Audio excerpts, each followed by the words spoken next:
Luego siguió solo y llegó a Provenza, donde se reunió con su esposa, que lo había perdonado. El marqués de Sade consiguió que un abate llamado Durand le enviara muchachas a su castillo para las orgías. Fue entonces cuando el padre de una muchacha llamada Catherine Tillet llegó al castillo con la policía. Llevaron a Sade al París y lo encerraron en la fortaleza de Vincennes para que se ejecutara la sentencia de muerte que pesaba sobre él. Pero al final se anuló dicha sentencia por falta de pruebas. A pesar de haberse librado del cargo por asesinato, Sade estuvo preso en Vincennes hasta el 9 de febrero de 1784. Fue trasladado a la Bastilla. Allí fue donde escribió los 120 días de Sodoma.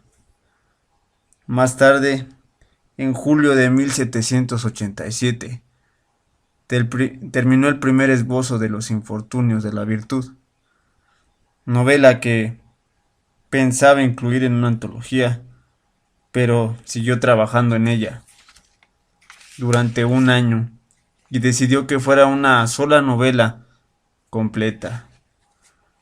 Esta fue Justina, la primera obra del marqués y la más conocida de todas. El 2 de julio de 1789, Sade comenzó a arengar a las personas que pasaban cerca de una tronera de la Bastilla, ya que había reunido a muchos.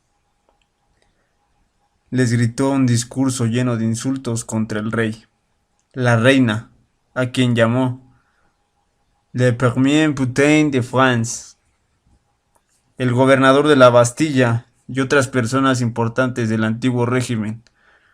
A causa de este incidente lo llevaron al asilo de Carentan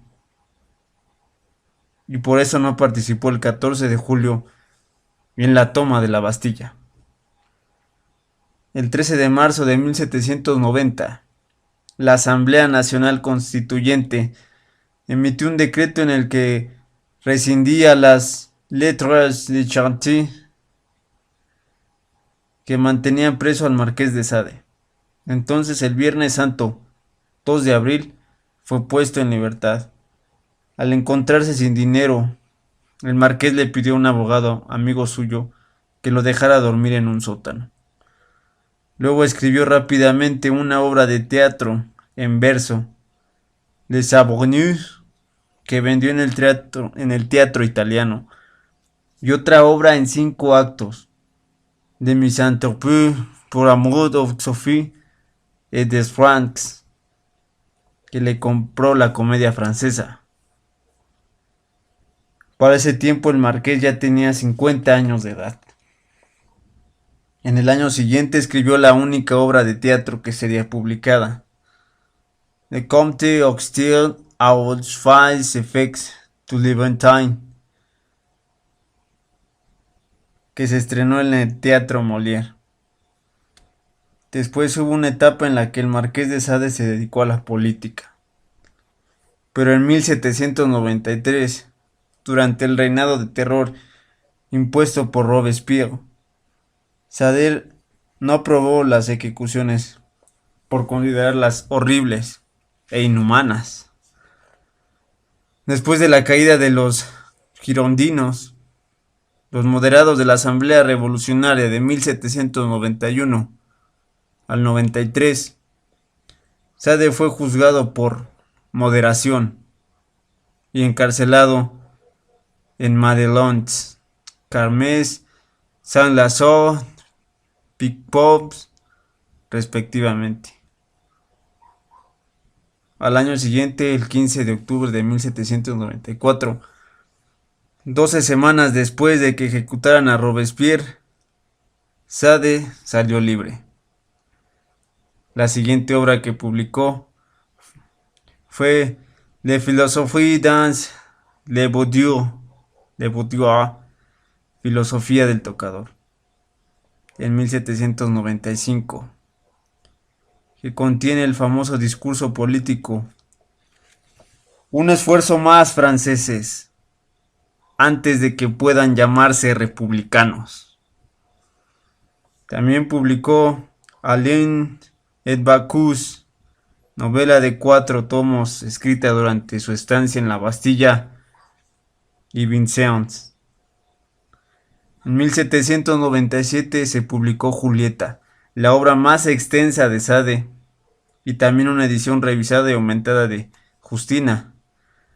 A pesar del éxito financiero de sus novelas, Sade no recibió estas ganancias, y en 1798 tuvo que dejar París y mudarse a Bulle, donde alquiló una casa pequeña.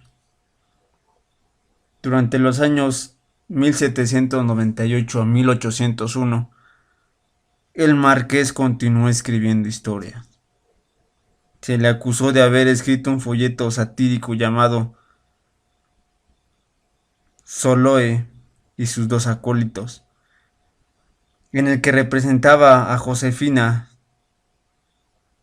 de Beauharnais, al barón de Orsec, al vizconde de Savart y al senador Fessinot, personas en el poder, como juerguistas de una petite maison, casa de placer. Aunque después, en 1957, Gilbert Lely demostró que Sade no había escrito ese folleto. Pero a causa de Soloe, Sade fue arrestado el 5 de marzo de 1801 y encerrado sin juicio en Saint-Pelage. Allí lo acusaron de seducir a presos más jóvenes y lo trasladaron a la inexpugnable cárcel de Bicêtre. Después, por insoportable, el 26 de abril de 1803, lo enviaron al asilo de Carenton, donde murió el 2 de diciembre de 1814 a causa de una obstrucción pulmonar.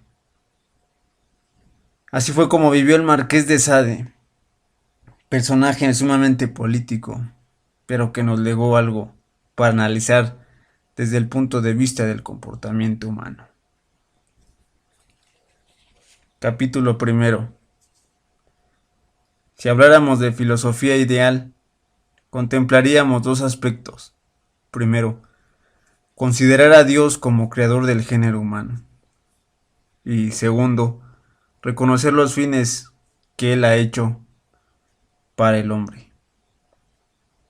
No se necesitaría nada más, pues con base en esto solamente el hombre sería capaz de establecer reglas de conducta para orientarse en el camino de la vida.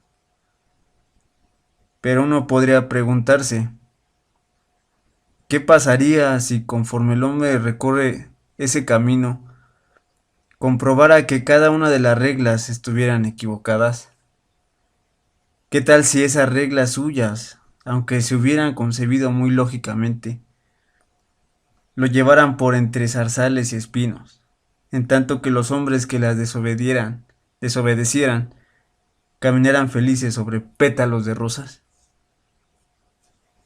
Si eso sucediera, ¿no se justificaría el abandono de esas reglas?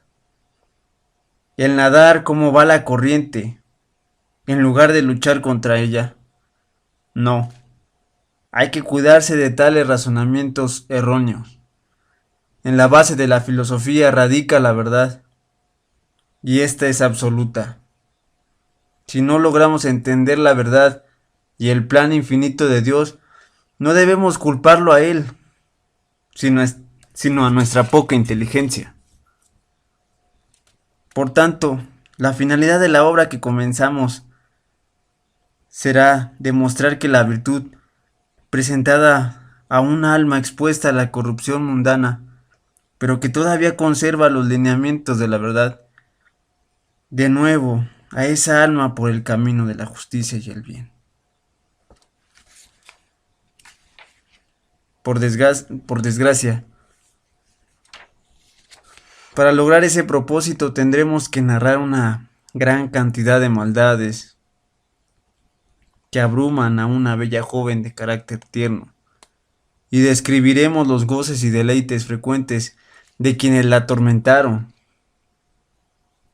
También nos veremos en la necesidad de poner en las bocas de personajes diabólicamente falsos filosofías y ataques monstruosos a todos los valores que son tan apreciados por los hombres de bien.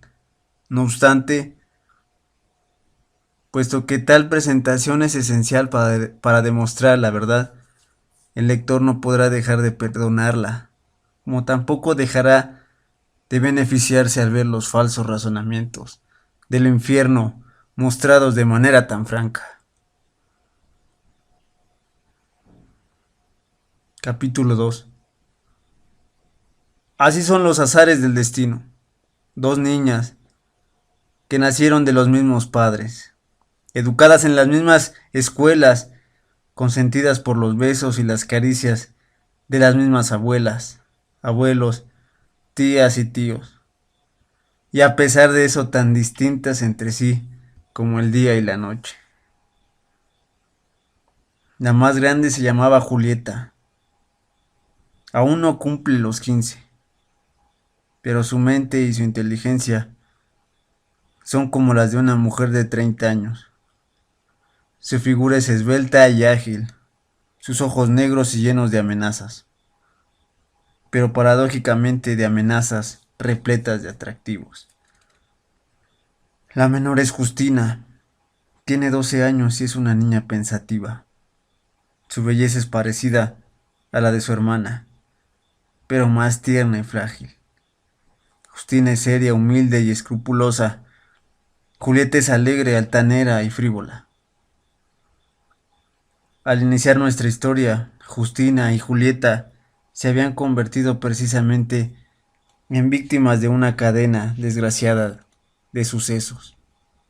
Su padre, un conocido banquero de París, al sufrir algunos reveses de fortuna, antes que afrontar el deshonor de la quiebra, prefirió quitarse la vida. Un mes después, su atormentada esposa lo siguió a la tumba. Entonces las dos huérfanas, Justina y Julieta, acudieron a sus parientes en busca de ayuda. Pero, ¡ay! Cuando se supo que la fortuna de su familia se había acabado, aquellas mismas abuelas, abuelos, tías y tíos que les habían prodigado besos, las arrojaron a la calle. Por último, las muchachas se presentaron en un convento, el cual su padre había hecho importantes donativos en la época de prosperidad, pero como las noticias de su infortunio habían llegado antes que ellas, la abadesa, en lugar de ofrecerles pan y una almohada para reposar sus cansadas cabezas, dio a cada una de ellas 50 coronas justas, dinero que su padre había dejado para las muchachas años antes, y les dijo adiós. Entonces allí en la calle, frente a las grandes puertas del convento, la infeliz Justina recargó la cabeza en el pecho de su hermana y comenzó a sollozar sin poderlo evitar. Pero Julieta, en lugar de compartir la pena de la pobre niña, se sentía triunfante en aquella situación. Pasando su pañuelo por los ojos enrojecidos de Justina, la consoló con estas palabras. Mira, la mejor parte, querida hermanita. Ahora somos nuestras propias dueñas, libres de cualquier atadura. Como solo tienes 12 años, quizás no hayas sentido aún las exigencias de la carne que me han acometido últimamente. Pero te puedo asegurar que son una gran provocación y provocan un hambre espantosa que no descansa hasta no ser satisfecha. Antes, prisionera de las miradas de nuestros padres y familiares,